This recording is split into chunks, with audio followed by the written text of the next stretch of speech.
everyone and welcome to this video. Now today I'm going to be taking a look at this album here. It's by XTC and it's their album Oranges and Lemons. So yes, I'll just be doing the usual in this video, giving a bit of background information about the album, then showing you my vinyl copy of it here, and then looking at each of the album songs in detail. So this was the band's 9th studio album, released on the 27th of February in 1989. It followed their album Skylarking, which had arguably saved the band's career with its success, particularly in America.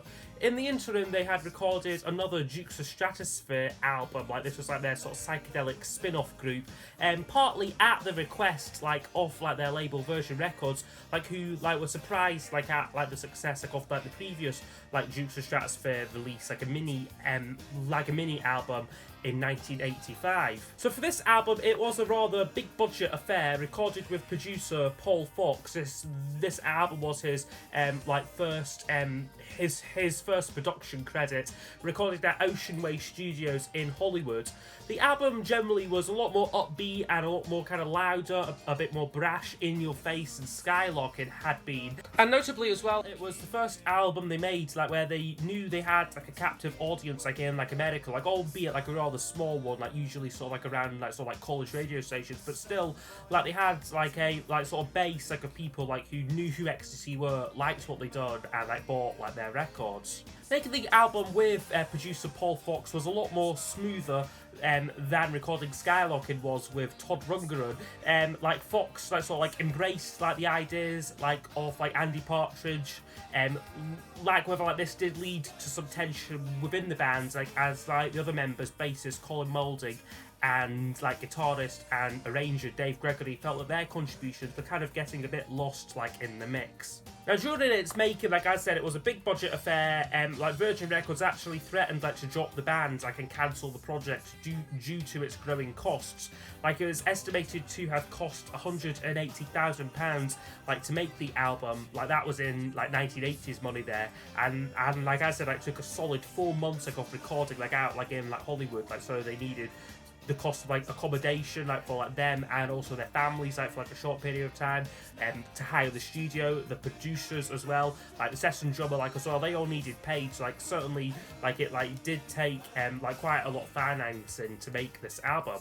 But once it was done, the band uncharacteristically made quite a lot of promotional appearances for it, touring American radio stations, playing these mini acoustic shows. A notable one was for MTV, which basically they've done these shows as acoustic shows. So their performance on MTV actually led to the development of the very famous Unplugged series. There were also ideas to tour this album on a larger scale. However, Andy Partridge still refused, which again further caused a rift between him and Colin, who actually wanted to go out and play live. Commercially, it's one of XTC's most successful albums. It reached number 28 here in the UK and number 44 in America.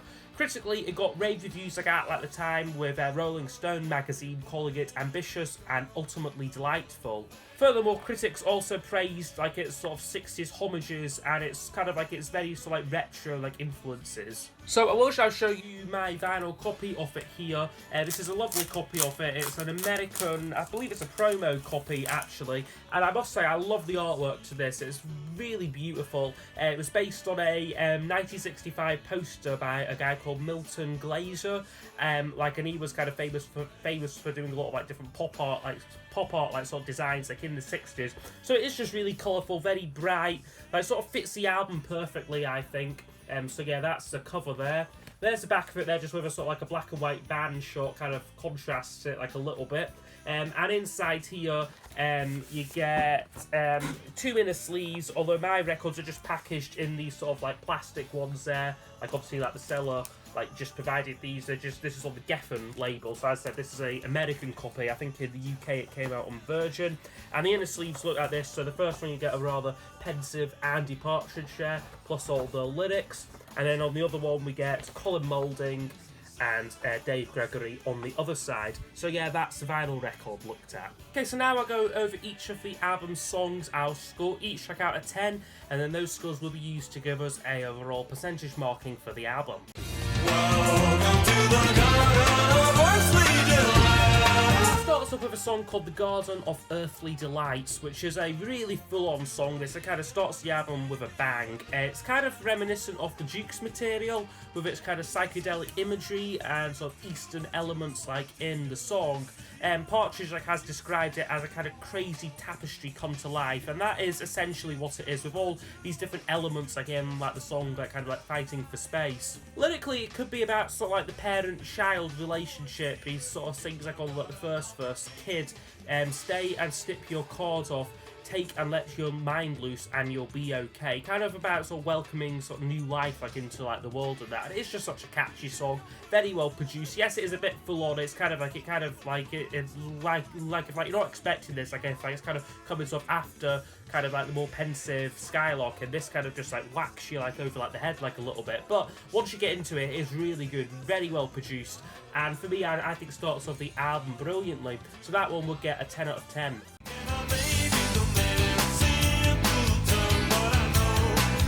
And then the next track up is called The Mayor of Simpleton, which I have got the 12-inch single for it here. I have got the 12 inches for all the songs like what were issued like from the album, so I will get to those.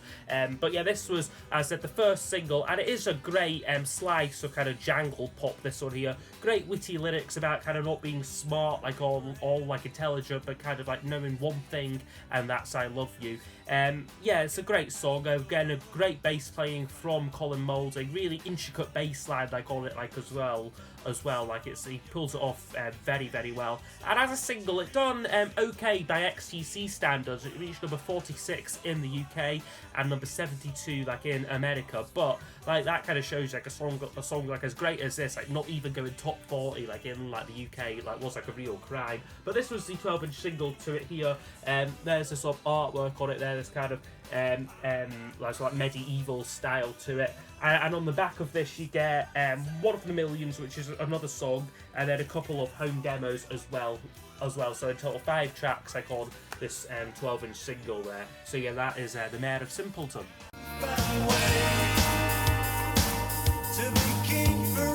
Next track up is King for a Day, which is Colin Moulding's single, and again I have got a copy of it here.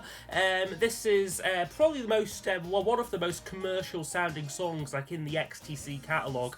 It sounds very similar to Tears for Fears' Everybody Wants to Rule the World, and like I must say, like had this song been issued like at the same time as that, like or like just before it, I think this would have at least like had a shout like as like a hit, like whereas like it only reached number 89 like in like the UK, maybe because it was so similar to that other huge song like from earlier like in the decade. But it's a great song like on like its own terms. It's really catchy. Again, lyrically it's about sort of like aspiration, like he sings like on it, cause the ladder gets longer and ambition gets stronger, I can't satisfy the hunger. And yeah, it's just delivered in such a great like sort of like catchy pop song. I love like Andy Partridge's sort of counterpoint backing vocals on it. So yeah, this is the 12-inch single to it here, and I think it's just you get a 12-inch mix to it, which is quite a bit disconcerting to hear. Like you don't sort of like often like associate XTC with sort of like 80s remixes and sort of like dance remixes and that, but this is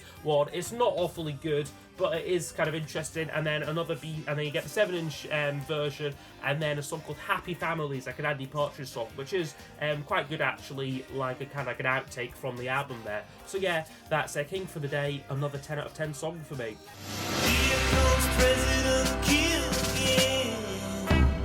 Okay, and then the next track up is called Here Comes President Kill Again, which is maybe my least favourite on the album. It's a more kind of political song, which Andy has said is kind of written about all politicians and their sort of like drive like for power. For me, it's just too general a message, and it's a bit poorly executed like as well, kind of like lyrically. It's just a bit basic. There's not a lot of depth to it. It basically sings, here comes President Kill Again, surrounded by all of his killing men, telling us who, why, where, and when.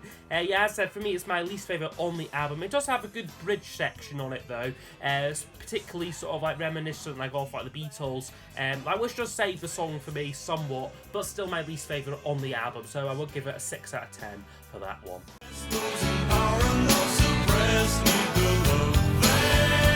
Okay, Okay, then the next track up, which opens up side 2, is called The Loving, which was the final single taken from the album, and once again I have got the 12-inch of it here, and this is a kind of sing-along style song. It's kind of, I guess it's trying to be an anthem, and it somewhat works, but it does kind of miss the mark, like, a little bit. Like Partridge said that he kind of modelled it, like, on the Beatles' All You Need Is Love, and it's never going to ever be, like, as iconic or, like, as sort of significant, like, as like that song, but there's a good message to it. He kind of sings, like, on it all around the world.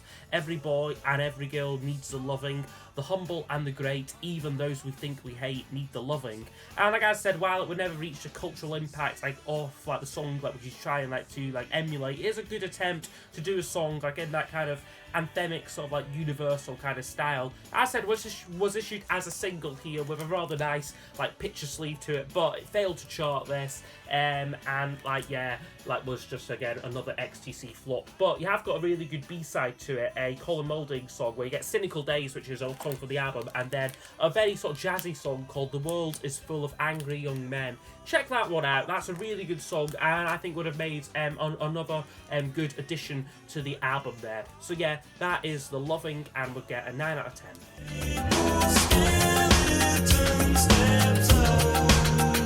Next up is called Poor Skeleton Steps Out, which is a kind of fun sounding track. This, you kind of got a kind of samba-like arrangement on it, this kind of xylophone like doing its thing like on it as well. And lyrically, it's quite an abstract song. You kind of like, your first time you heard it, it's very catchy, it's very sort of fun, but you're kind of thinking, what the hell's he on about, like, with this? But I think it's kind of like about maybe a sort of skeleton kind of trying to escape out of the body, like, of like a human. Like one of the lyrics goes, poor skeleton steps out, dressed up in bad blood, bad brains, bad thoughts. Poor skeleton, no doubt. One of these days you can cast aside your human, be free. So as I said, I'm not exactly sure like what he's trying to get at, like, with this song, like in terms like of message, like, but it is kind of like a sort of like a fun concept, like a kind of like an oddball sort of thing, which again only Andy Partridge like would like kind of like think like to like write about. But like I said, I do generally enjoy the song because of its quality production, and it's just so catchy again, like that. So like there's a bit like where they're kind of like whistling like in it, like kind of like instead like of a guitar solo, they sort of whistle, and it is really good. It's very catchy again. So yeah, that one would get an 8 out of 10 from me.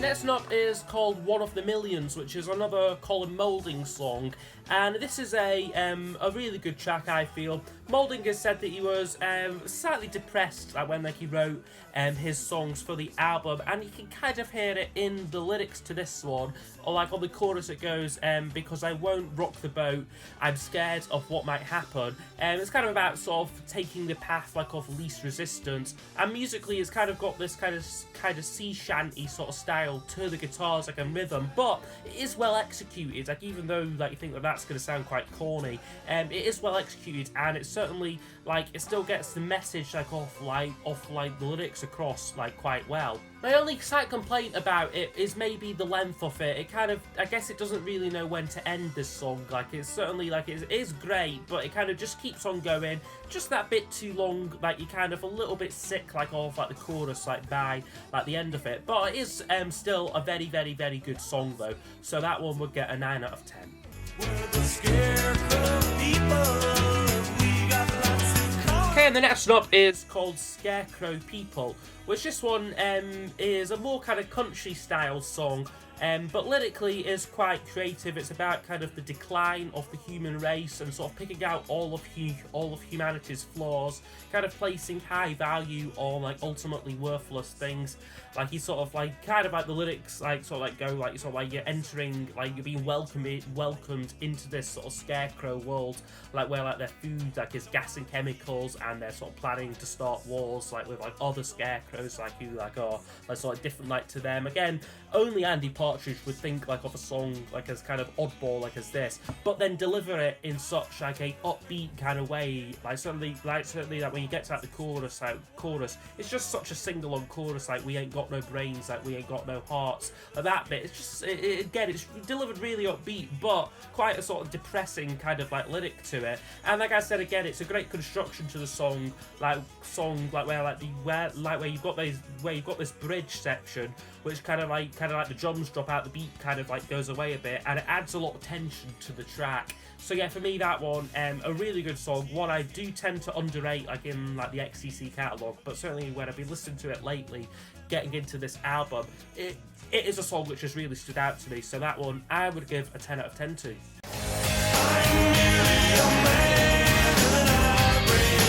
Next track up, which I believe opens up side 3 of the album, is called Merely a Man, which is a more rocking song. This it kind of reminds me a bit of old school XTC, or something like you might find on Black Sea or English Settlement.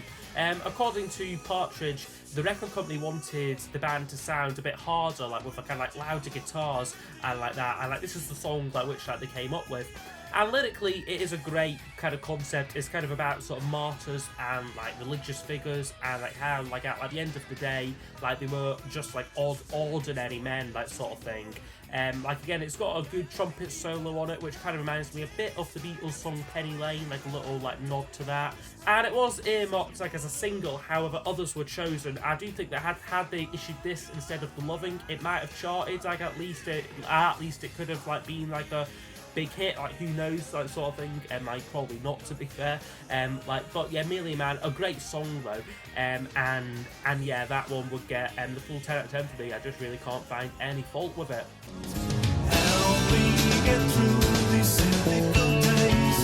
Okay, and now the final Colin Moulding song on the album is called Cynical Days, which I really like this one. Like it's a song like which like apparently Colin doesn't really like this track too much, but I think it is cracking. It's a very laid back sort of song, kind of concerns someone having a kind of cynical outlook in their old age. He sings on it like, I tried to make the world a better place, but I'm competing in a human race, value things that just don't count, make me wonder what it's all about. I just love the feeling of this song with it. It's got like a very unconventional drum pattern, like in like the chorus. Like, so like I can't remember the name like of like the drummer they use on this album, but he's all over the kit like on this, and it just sounds really good.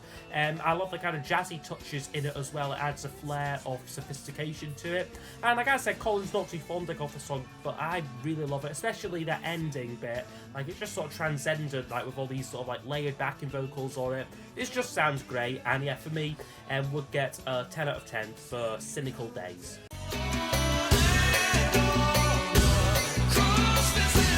The next one up is called Across This Antheap, which is for me one of the most overbearing songs on the album. This is a song where kind of the production is kind of centre stage. It's very loud, it's very brash, and it is for me a song which I am kind of hot and cold on. Sometimes I love all the little details in it, including like there's a bit of like vocal percussion going on like in it as well. However, like at other times, it's just a bit too much, and it does kind of spoil things like after the kind of like very sort of like laid back, like cynical days and like that. Like lyrically, Partridge has said that it's about humanity's lack of communication and how we're kind of no different from ants. Like he's using like a lot of like metaphors like in it, like sort of singing like still segregating because we insects are too proud. Doesn't matter what colour of cat you are, there's no dogs allowed.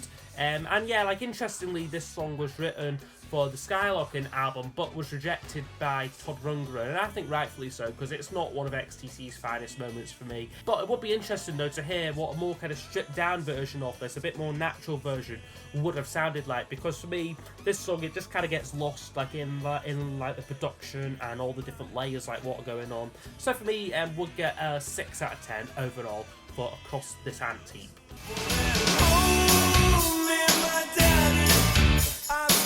Next song up, which opens the final side of the album, is called Hold Me My Daddy, which is a decent song this, but I don't think it is a highlight on the album. Partridge did have a young family like at this time, so that kind of explains the lyrical theme like of the song, kind of like a young boy kind of begging like for like his father's love. The music to it features some quite interesting like arrangement choices on it. You've got these kind of Ladysmith, Blackman Bazo style backing vocals, give it a kind of African like sort of flavour to it. But as I said, it's not my favourite overall. It's maybe just a little bit XTC by numbers, like kind of like the middle section. It's good, but it's nothing what we haven't heard them. It's nothing what we haven't heard like them like sort of do before kind of thing. So yeah, for me, that one would get a 7 out of 10 overall. in my face. I'd love you. Next up is called Pink Thing, which is quite a fun song, this, with quite slightly suggestive lyrics on it. It's kind of about it basically doesn't take a genius like to work out that. It's basically about sort of masturbation, and like he sings like on it, like when I stroke your head I feel 100 miles high, and but it's delivered in a kind of very light sort of way. You can almost hear like him laughing like when like he's singing this song, like he's kind of like giggling away like to himself like on it. So it is like quite fun. It's just a very light sort of song. There's nothing much to it, but in terms of its music, it's very catchy. Again, it's very well produced. A lot of twists and turns like in the arrangement. Plus, it's just so hooky as well. Like every bit of this song is just so catchy. So yeah, for me, Pink Thing will get an 8 out of 10 for me. I'm not the same now. I'm not Next track up, which is the penultimate song, is for me one of the most underrated on the album. It's called Miniature Sun, which is has a more kind of jazzy sort of flavour to it. It's kind of got this weird time signature thing going on, like in the verses, but then also a very kind of strong sort of Beach Boys style as well, like in terms of like its vocal harmonies. Lyrically, it could be about kind of just like about being like empowered. Really, he sings like, "I'm not the same now. I'm not that plain little boy. I'm all aflame now, king up here like a miniature sun." And again, I love the middle section where the track takes on a kind of different direction, and it just kind of continues to grow. It's kind of a bit more piano-led, that bit, a bit more like of like a straight time signature. And again, all the vocal harmonies on it, they just sound absolutely glorious. So yeah, for me, Miniature Sun will get a 10 out of 10. It's again just a song which I really can't find like any fault with. Chalkhills and Children, bringing me back to. Okay, and now we've reached the final track, which is Chalkhills And Children, which is for me a slightly awkward song to have on this album, because it's a kind of homage to like the Wiltshire countryside, like off like their hometown, and yet it kind of decides like as the final track on this very American, very bright, very sort of like technicolor kind of album. It's a very mellow song, this, and for me it doesn't quite fit in, but it's a good song though. It's very Beach Boys. It kind of reminds me a bit of the kind of Surf's Up like era Beach Boys, but has a kind of lackadaisical kind of feeling to it, especially like towards the end. Like it's supposed to like emulate like this sort of dreamlike sort of like stance like sort of thing. And like there is a lyric like, and like there's also like has like a weird side like a lyric which mentions like some non-such net pulls me along, a kind of reference to the follow-up album Non-Such. This is something like what XTC like done like around this time, like because this album title was referenced on the Bally for a Rainy Day song on Skylarking. So yeah, like something like I just thought like worth mentioning there. But this is a really beautiful song, but I do think it's maybe slightly overrated. A lot of people always highlight this as being one of XTC's finest songs, a brilliant track, but for me, I do prefer tracks like Rook and Wrapped in Grey from Non-Such, which do have a slightly sort of like similar themes to it, kind of about flying, and kind of like admiration like of like the natural world, like out like the countryside and that. I do tend to prefer those songs, but this is a good track though, and I can't really give it any less than a 9 out of 10. So yeah, that's Chalkhills And Children. Okay, so overall, this album would score 88%. So I think this is a very, very, very strong album here. I love how all of the songs, nearly all of the songs at least, are very hooky. They really just stay in your head. The production, although it is very full on, it's very multi-layered. Like once you kind of like get used to like kind of like its sort of, I guess, loudness a bit, it is very clean production. It's very pleasing to the ear. Like I said, like, even like when it is like extremely multi-layered, and it just take a few listens like to get into this album, especially coming after say things like Skylarking or the Mama album, which are a bit more kind of like subdued. This one is kind of just XTC in sort of full Technicolor, and it is like quite a glorious like sound like when like you get into it. And I do think, like, in a way, it is, like, the perfect follow-up, like, from the Duke's album Sonic Sunspot, which was, like, their attempts to make kind of, I guess, carbon copies of kind of psychedelic 60s songs, whereas on this album, they kind of incorporate those styles and those influences into their own songs. They are being, like, XTC, like, on this album. They're not trying to be, like, this other, like, fictitious band. Like, so, like, I do think that it is, like great that they are making just really catchy songs, but are very complex, very sort of like layered productions as well. So yeah, for me, another cracking album, like from Swindon's finest here. So yeah, that's been my review of Oranges and Lemons. So yes, I hope you have enjoyed it, and I will see you all next time for the next video. Goodbye.